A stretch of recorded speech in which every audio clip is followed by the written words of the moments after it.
A arbitragem do campo foi confusa por causa do VAR. Eu achei tudo confuso na arbitragem. Porque, assim, os lances do capitais, o árbitro acertou. Os bandeiras acertaram, né? O primeiro gol tinha dado falta do Valência inicialmente. Só que, gente, tinha impedimento do Bernabé e acabou ali. Não existe esse troço. O cara vai lá ver o lance. Não existe esse protocolo.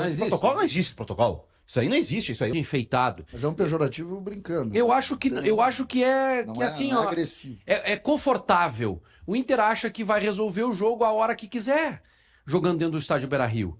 E foi isso que aconteceu. Quando o meu lateral esquerdo, que é o Bernabé, que é um cara sempre atento, muito elétrico, muito ligado, quando ele demora para fazer a saída da linha, da última linha, né, no escanteio, demonstra isso. Básico do futebol. A bola saiu da grande área, tem que sair todo mundo. Eu sei, foi um lance muito rápido. Mas sai todo mundo para deixar a linha ofensiva dos caras impedida. O que aconteceu? O Bernabé ficou cochilando. E isso é um pouco do reflexo da morosidade, sabe, da corda frouxa do time.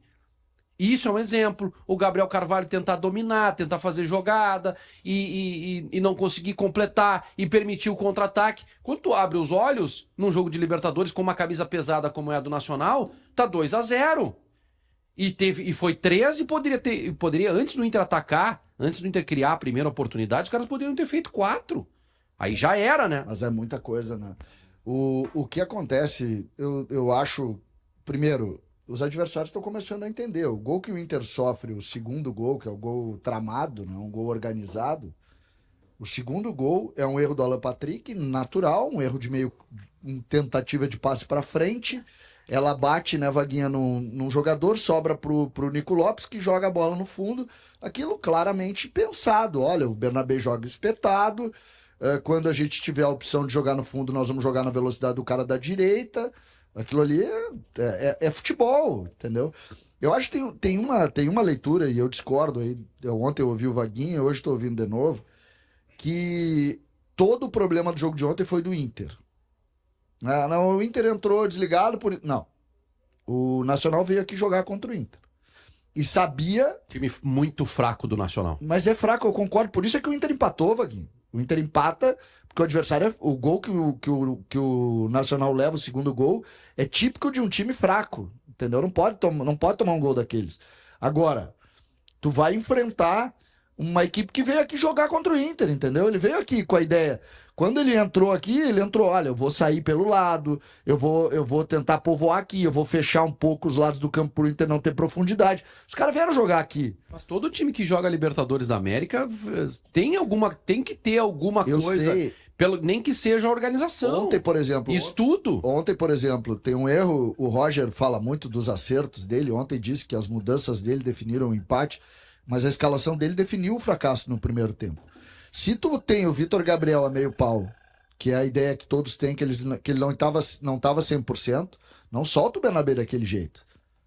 Porque aí tu vai botar o Vitor Gabriel no mano a mano com um cara que é rápido, que ele deveria conhecer, porque o Munari conhecia. Se o Munari conhecia, o Roger devia conhecer, ou deveria conhecer, e o cara passou por cima do Vitor Gabriel.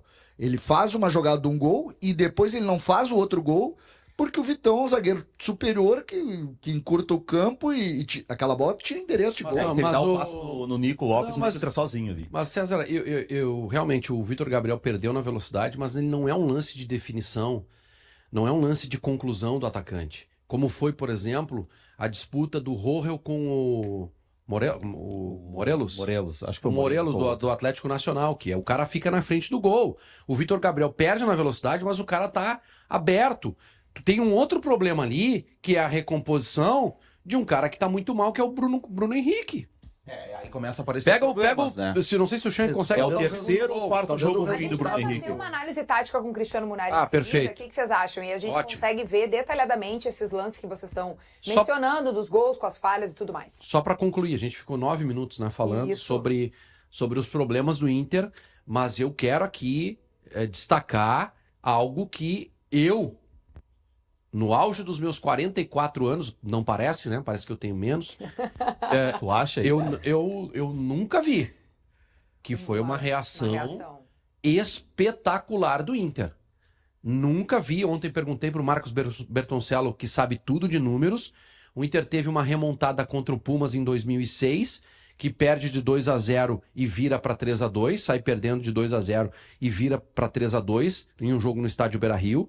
Mas buscar um 3-0 com possibilidade de virar, eu nunca tinha visto. Então, isso também precisa ser destacado.